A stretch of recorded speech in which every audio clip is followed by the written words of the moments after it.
আমি সবাই বললাম দুই চারটি বলে ভেরি কুইকলি ভেরি শর্টলি আলোচনা করি।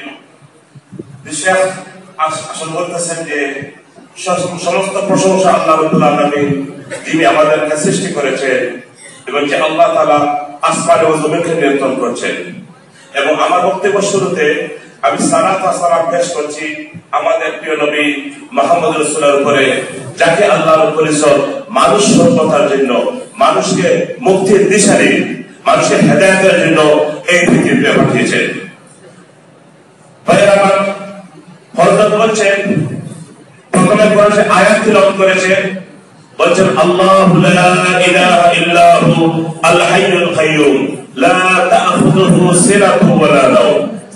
হযরত বলছেন আল্লাহ রাব্বুল আলামিন উনি সর্বকাল ছিলেন, সর্বকাল থাকবেন। আল্লাহ রাব্বুল আলামিন is was past, is present and in future. আল্লাহ রাব্বুল ইজ্জত আমাদেরকে ওনার করুণা দিয়ে আমাদেরকে ঈমান দান করেছেন। হযরত বলছেন আল্লাহ আগে যেভাবে কেউ ছিল না, পরেও কেউ থাকবে না।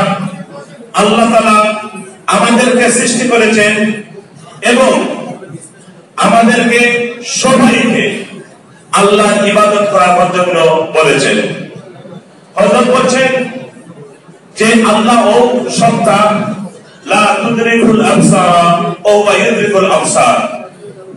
আল্লাহ রাব্বুল আলামিন সবকিছু নিয়ন্ত্রণ করেন, সবকিছু দেখেন, সবকিছু এলিম এবং নলেজ আপনার আছে। কিন্তু এই দুনিয়ার যত ক্রিয়েশন আছে, আল্লাহ has created us, we cannot reach to Allah subhanahu wa ta'ala. হযরত বলছেন তাফাক্কারু ফি খালকিল্লাহ ওয়া লা তাতাফাক্কারু ফি যাতিল্লাহ। হে মানুষরা, তোমরা আল্লাহ সম্পর্কে কখনো চিন্তা করিও না। আল্লাহ কিভাবে ছিলেন, আল্লাহ কখন আসলেন, এই বাবদে হাদিস শরীফে আসছে আল্লাহ সম্পর্কে তোমরা চিন্তা করিও না, বরঞ্চ আল্লাহ যে সৃষ্টি করেছেন এই সৃষ্টি সম্পর্কে আপনারা চিন্তা করেন। কথা বলতে পারছি? হযরত বলছেন যে আমরা মনে করেন জামা বা কাপড় আমরা সেলাই করি, নতুন গার্মেন্টসে আমরা কাপড় কিনি, সুন্দর জামা কাপড় কিনি। আমরা যখন এই কাপড়টা পরিধান করি, ডে বাই ডে এই কাপড়টা পুরাতন হয়ে যায়। কিন্তু আল্লাহ রাব্বুল ইজ্জত আমাদেরকে যে কোরআন দিয়েছেন এবং কোরআন শরীফে 114টা সূরা আছে, উনি বলছেন আলহামদুলিল্লাহ বলেন, সূরা বাকারা বলেন, সূরা আলে ইমরান বলেন, সূরা নিসা বলেন, সূরা ইব্রাহিম বলেন, সূরা ইউসুফ বলেন, এক একটি সূরাতে আল্লাহ তাআলা এত শক্তিশালী পাওয়ারফুল মেসেজ রেখেছেন যে যত পড়বেন তত ভালো লাগবে। এবং এক একটা সূরা থেকে রিসার্চ করে উলামারা বিভিন্ন মাসাইল আয়াত বাইর করছে। কথা বলছে this is the power of the Quran. কথা বলছেন একটু চিন্তা করে দেখেন, কোরআন ব্যতীত যত কিতাব এসেছে, মুসা আলাইহিস সালাম বলেন, দাউদ আলাইহিস সালাম বলেন, অথবা ঈসা আলাইহিস সালাম বলেন, যত কিছু এসেছে সব আরবিতে তাহরিফ বলেন, রদবদল হয়ে গিয়েছে। কিন্তু একমাত্র কোরআন has been protected by Allah subhanahu wa ta'ala. Every single dot of the Quran, Allah took responsibility to protect this Quran from A to Z. এই জন্য বলছেন দেখেন আজকে 1400 বছর হয়ে গেছে, কিন্তু কোন মানুষ প্রমাণ করতে পারে নাই যে কোরআন শরীফের একটি ডট, একটি নকতা যে চেঞ্জ হয়ে গেছে। অর্থাৎ বলছেন এই কোরআনটা যদি এত পাওয়ারফুল হয়ে থাকে, তাহলে আমরা কোরআন দেখে কি অন্যদিকে যাব না কোরআনের প্রতি আমরা আসবো? অর্থাৎ বলছেন আমি পরামর্শ দিচ্ছি যে আপনারা যেন কোরআন শরীফ বেশি বেশি করে পড়েন। অর্থাৎ বলছেন কোরআন শরীফ সূরা ফাতিহার আগে কি দিয়ে শুরু হয়েছে? বিসমিল্লাহির রহমানির রহিম, in the name of Allah subhanahu wa ta'ala, the great merciful. আল্লাহর নাম দিয়ে আল্লাহ রাব্বুল আলামিনের সবথেকে শ্রেষ্ঠ নাম হলো আল্লাহ। সেই আল্লাহর পরিচয় ওনার নাম দিয়ে যে কোরআন শুরু করেছেন, সেই কোরআনকে রেখে আপনি যাবেন কোথায়? ওদের বলছেন গতকালকে আমরা চিটাগাঙ্গে রেডিসন হোটেলে ছিলাম। হোটেলের পাশে একটি সুন্দর বিল্ডিং দেখে জিজ্ঞাসা করলাম, আমাকে জিজ্ঞাসা করেন নাই, লোকের আমাদের সাথীদেরকে জিজ্ঞাসা করেছে। আমাকে জিজ্ঞাসা করলে আমি অন্য কিছু বলতাম, আমি তো জানি না। ওরা বলছে ক্লাব। তো বলছে ওখানে লোকেরা কি করে? তো আমাদের যেসব ভাই আছে ওরা বলে দিয়েছে গান গায়, maybe drinking alcohol, maybe disco something. তো হঠাৎ বলছে ওগুলো নিয়ে কি হয়? ওরা বলছে ওরা কমফোর্ট ফিল করে, আরাম পায়। হঠাৎ বলছে আমাদের কোরআন আল্লাহ নাযিল করেন যেখানে বলে দিয়েছেন আল্লাহ বিযিকরিল্লাহি তাতমাইন্নুল কুলুব। আপনার অন্তরে যদি শান্তি চান, আপনি যদি আপনার অন্তরে সাকিনা নাযিল চান, আল্লাহর রহমত যদি আপনি পাইতে চান, তাহলে কোরআন শরীফ পড়েন, কোরআন শরীফ শুনুন। আল্লাহর রহমত ও বরকত আপনার পরিধি এবং আপনার দরে চলে আসবে। আপনাকে পাবে ক্লাবে এই সমস্ত পাঠে কাজে যেতে হবে না। সম্মানিত মুসলিম হযরত অত্যন্ত সুন্দর করে একটা বলছে, যেহেতু সময় শর্ট, আমি just I will draw my attention to bullet point. হযরত বলছে what is the meaning of the la ilaha illallah? আমরা মুখে পড়ে দিলাম আমি মুসলমান, লা ইলাহা ইল্লাল্লাহ, even I don't know what is the meaning of the la ilaha illallah. হযরত বলছে there is no partner, there is no God but Allah subhanahu wa ta'ala. So আল্লাহর সাথে কেউ আছে? হযরত বলে এটা যদি আমরা বিশ্বাস করি আল্লাহ এক, আল্লাহ অদ্বিতীয়, তাহলে চাইতে হলে কার কাছে চাইবেন? না কোনো ব্যক্তির কাছে চাইবেন, না কোনো কবরে গিয়ে লাল সালু যেখানে টাঙ্গার আছে সেখানে গিয়ে বলবেন যে আমাকে দেন। অর্থাৎ বলছেন আপনারা কি দেখেছেন কেউ যে ব্যক্তি দুনিয়া থেকে মারা গেছে, বলতে উনি আউলিয়া ছিলেন, ওলি ছিলেন, দ্যাটস ফাইন, বা উনি কি কোনো কিছু দেওয়ার ক্ষমতা রাখে? অর্থাৎ বলছেন আল্লাহ রাব্বুল ইজ্জত একমাত্র সত্তা, যার কাছে চাইলে উনি খুশি হন, আনন্দ বোধ করেন, না চাইলে আল্লাহ অত্যন্ত রাগ করেন, গুসা হন। অর্থাৎ বলছেন ভাইয়ের আমার, এই জীবনে আপনারা মেহেরবানি করে যখন চাইবেন, হাত যখন উঠাবেন, কার কাছে উঠাবেন? হযরত পদ্ধতি বলে দিয়েছেন, বলছেন চাওয়ার পদ্ধতি আছে। ভালোভাবে রুজু পড়ুন, 2 রাকাত নামাজ পড়ুন, এরপরে নবীর উপর দরুদ পড়ুন এবং আল্লাহর কাছে হাত উঠিয়ে দোয়া করুন। হযরত বিকরণ বলছেন এক ব্যক্তি একজন প্রিন্সের কাছে গিয়েছে সাহায্যের জন্য। যখন জিজ্ঞাসা করলো, তখন প্রিন্সের সার্ভেন্ট বলল আমার প্রিন্স সাহেব তো মসজিদে গেছে নামাজ পড়তে। ওই ব্যক্তিটি যে সাহায্যের জন্য এসেছিল সেও পিছু পিছু করে মসজিদে গেল, গিয়ে দেখলো সেই প্রিন্স সাহেব হাত উঠিয়ে আল্লাহর কাছে কান্না করতেছে, আল্লাহ আমাকে এই দাও, সেই দাও, এই করো, সেই দাও। অতঃপর সে এই প্রিন্সের সাথে কথাই বলেনি। প্রিন্স সাহেব নিজে নোটিশ করেছেন, বলে আপনি কি জন্য আমার কাছে এসেছেন? তো এই গরিব লোকটি বলল আমি এসেছিলাম আপনার কাছে কিছু সাহায্য নেওয়ার জন্য, কিন্তু আমি মসজিদে এসে দেখলাম আপনি এই তো আল্লাহর কাছে সাহায্য চাইতেছেন, তাহলে why I should go by to Allah? I just live with Allah subhanahu wa ta'ala directly. কথা কি ঠিক না ঠিক নয়? ভাইরা আমার, হযরত আল্লাহ হযরত বুঝাতে চাইছেন, বলছেন একটু চিন্তা করে দেখেন, কে আমরা যখন পানিতে যাই, কে জাহাজ চড়ে, নৌকা চড়ে, আপনারা কি দেখছেন কোন ব্যক্তি পানির উপরে পায়ে হেঁটে যেতে?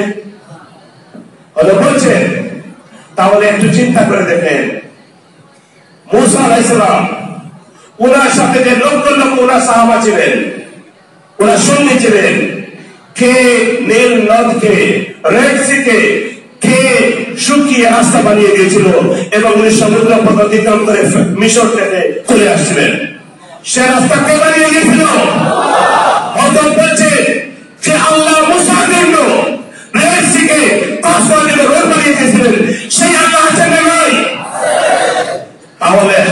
পাঠাবেন কার দিকে? এটাকে বিশ্বাস করেন? তাহলে হাত চাইবেন কার কাছে? অথবা বলছে আপনারা জেরিতে একটা জায়গা আছে, আম্মান দিয়ে যখন কিং হোসেন ব্রিজ ক্রস করবেন তখন একটা বিরাট শহর, ওটাকে 0 পয়েন্ট বলা হয়, ওটা ওয়ার্ল্ডের 0 লেভেল। আল্লাহ রহমতে আমি বেশ কয়েকবার জায়গায় গেছি। হয়তো ঈসা আলাইহিস সালাম যেখানে 40 দিন রোজা রেখেছিলেন, very very beautiful mountain there, very beautiful mountain, very beautiful mountain there. So যখন ঈসা ইবনে নূন উনি যখন আল্লাহর হুকুমে আমানাকাদের সাথে যুদ্ধ করার জন্য জেরুজালেম প্রবেশ করার জন্য ওই স্থানে যখন দাঁড়িয়েছিলেন, তো আল্লাহ তাআলা ওনাকে বিজয় দেওয়ার সময় আসছিল। কিন্তু ওই দিন ছিল শুক্রবার, আসরের পর বনী ইসরাঈলের বছর মতে মাগরিবের পর শনিবার শুরু হলে আর যুদ্ধ করা যায় না। তো উনি দেখছেন আসরের পর হয়ে গেছে, সূর্য ডুবতে যাচ্ছে, যদি সূর্য ডুবে যায় তো বছর মতে যুদ্ধ করা যাবে না। He have to wait until Sunday. The maybe game of this war could be changed. ঈসা ইবনে নূন মুসা আলাইহিস সালামের পরে নবী ছিলেন। উনি জেরিকোর পাহাড়ের দিকে তাকিয়ে সূর্যের দিকে তাকিয়ে বলছেন, ইন্নাকা মা'মুরা ওয়া আনা মা'মুর, আল্লাহুম্মা ইহবিসহা, আল্লাহুম্মা ইহবিসহা। সূর্যকে হাত দেখে বলছেন, হে সূর্য, you are creation of Allah, you are servant of the Allah, I also servant of the Allah. So what I mean the order, you have to obey me. আমি আপনাকে যে কথা বলছি সূর্য, সেই কথা শুনে দাও। তুমি যেখানে আসো সেখানে তুমি থাকো, until I reach the Jerusalem, until I conquer the Jerusalem of the Maqdis. বলছেন আমি যতক্ষণ তো আলমোসকে বিজয় না করতে পারবো, তুমি সেইখানে থেকে যাও। আমার প্রিয় নবী বলেছেন, ইন্না শামসা, সূর্য কোনদিন কোন ব্যক্তির জন্য অপেক্ষা করেনি, কোন ব্যক্তির জন্য কখনো অপেক্ষা করেনি। একমাত্র এক ব্যক্তি ঈসা ইবনে নূন যখন হুকুম করেছিলেন, সাথে সাথে সূর্য দাঁড়িয়েছিল। সুবহানাল্লাহ। হযরত বলছেন ঈসা ইবনে নূনের জন্য এই সূর্যটি দাঁড়িয়েছিল, সেই আল্লাহ তো আছেন, তাহলে কি আমরা কোনো কিছু চাইলে আল্লাহ আমাদেরকে দিবেন না?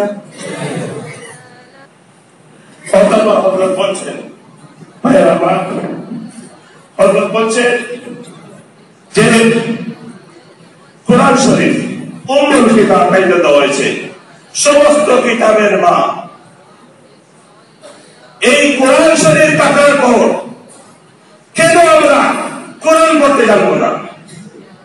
যে কোরআন আমাদের কে আল্লাহ তাআলা চয়েস করে আমাদেরকে দিয়েছেন এবং নিজেই সেই কোরআনের প্রোটেকশন দিচ্ছেন। আমরা সবাই যেন ভালোভাবে কোরআন পড়ি এবং আমরা ভালোভাবে যেন কোরআন শিখি। হযরত বলছেন আমার নবী গারে হেরা, দি মাউন্টেন অফ দি হেরা, সেখানে আল্লাহ রাব্বুল ইজ্জত সর্বপ্রথম আমার নবীর উপর যে আয়াত নাযিল হয়েছিল, সেই আয়াতটি ছিল ইকরা বিসমি রাব্বিকাল্লাযী খালাক, খালাকাল ইনসানা মিন আলাক। হযরত বলছেন জিবরাইল আলাইহিস সালামকে আল্লাহ তাআলা 600টি ডানা দান করেছেন। কতটি ডানা? 600 ডানা। হযরত বলছেন হযরত জিবরাইল যখন ওনার দুইটা উইং যখন ওপেন করেন, এত বড় উইং, ওনার এত বড় ডানা, যদি দুইটা ডানাকে যদি নেমে যান তাহলে সূর্যের আলোয় পৃথিবীতে পড়বে না। The power of the Jibreel. This is the real power of the Jibreel. তো হযরত বলছেন সেই জিবরাইলের মাধ্যমে যে কোরআন আমার নবীর কাছে এসেছে, সেই কোরআনকে ভুলে গেলে চলবে। হযরত বলছেন লাইসা কামিসলিহি শাইউন, আল্লাহ সমকক্ষ এই পৃথিবীতে কেউ নেই। আল্লাহ আল্লাহই, আল্লাহু লা ইলাহা ইল্লা হুয়া, আল্লাহ চিরঞ্জীব চিরকাল, সেই আল্লাহর পথ থেকে দূরে গেলে চলবে না। হযরত বলছেন মারওয়ান ইবনে আব্দুল মালিকের কথা, উনি ছিলেন খলিফা উমাইয়ার একজন জাস্টিস রুলার, অত্যন্ত দয়াবান রুলার ছিলেন। আপনারা দেখেছেন আল-আকসা মসজিদের একটা সিম্বল এই গোল্ডেন ডন দেখছেন তো, ওই গোল্ডেন ডনটা আব্দুল মালিক ইবনে মারওয়ান উনি বানিয়ে দিয়েছিলেন। এক্সাক্ট লোকেশন যে পাথর থেকে আমার প্রিয় নবী মেরাজের রাত্রিতে যে পাথর থেকে আসমানে উড়েছিলেন, যে পাথরে লাস্ট ফুটস্টেপ রাসূলুল্লাহ সাল্লাল্লাহু আলাইহি ওয়াসাল্লাম যে পাথরের উপর পৌঁছিল, সে পাথর থেকে আসমানে উড়েছিলেন, আজও সেই পাথরটি আছে। এই পাথরটির সাইজ হবে অ্যারাউন্ড 250 টন। এবং এই পাথরটি সম্পর্কে বলা হয়, আমার নবী যখন আকাশে উঠতেছিলেন, পাথরটা আমার নবী অনুসরণ করতেছিল। আল্লাহ বলছেন, ঠিক পাথর যেভাবে আসো সেইভাবে থেকে যাও। এই পাথরটি তখন মধ্যখানে ফেটে গিয়েছিল, আজও সেই ফোঁটাটা আছে এবং গর্ত হয়ে গিয়েছিল। এই গর্তের মধ্যে around 70 people easily can pray নামাজ। 70 জন লোক এখনো এখানে নামাজ পড়তে পারে, এত বিরাট হিসেব। হযরত বলছেন, এই পাথরের উপর আব্দুল মালিক ইবনে মারওয়ান যে ডোম বানিয়েছিলেন, সেই মারওয়ানের কাছে ছিলেন হুজুর, ওনার নাম ছিল Fariduddin Attar. Not me, I am Farid Ahmad, was Fariduddin Attar. হযরত বলছেন, ফরিদউদ্দিন আত্তার উনি কোনদিন কখনো কোনো কিছু মারওয়ান ইবনে আবদুল্লাহর ছাড় নাই। অনেক লোক আসে, দান করেন, খয়রাত নিয়ে যায়, সাহায্য নিয়ে যায়, যে তুমি এই খলিফা ছিলেন। He was very great and powerful Khalifa. So one day, Abdul Malik ibn Marwan, he asked Sheikh Fariduddin Attar, you were always with me, after Shadar আমার সাথে, why did you not ask anything from me? আপনি কেন আমার কাছে কোনো কিছু চান না? তখন এই বুজুর্গ বললেন, আপনার কাছে চাওয়ার কোনো দরকার নেই। তো আব্দুল মালিক ইবনে মারওয়ান উনি বলল, দেখো আমি উমাইয়া বংশের শাসন করতাম, Allah bless me everything, and the people that come and taking something, and you are a very pious man, you should have, I should give you something. I am Abdul Malik ibn Marwan. So Hazrat এই বুজুর্গ বললেন, you are Abdul Malik অর্থ কি? আল্লাহ গোলাম, আল্লাহ বান্দা। I also Abdul Malik, আমি আল্লাহর গোলাম। যেহেতু দুইজনে আল্লাহর গোলাম, কারো কাছে চাইতে হবে না। আমি আমার কথা শেষ করছি, আমার আযান দিয়ে দেবেন। আসসালামু আলাইকুম ওয়া রাহমাতুল্লাহি ওয়া বারাকাতুহু।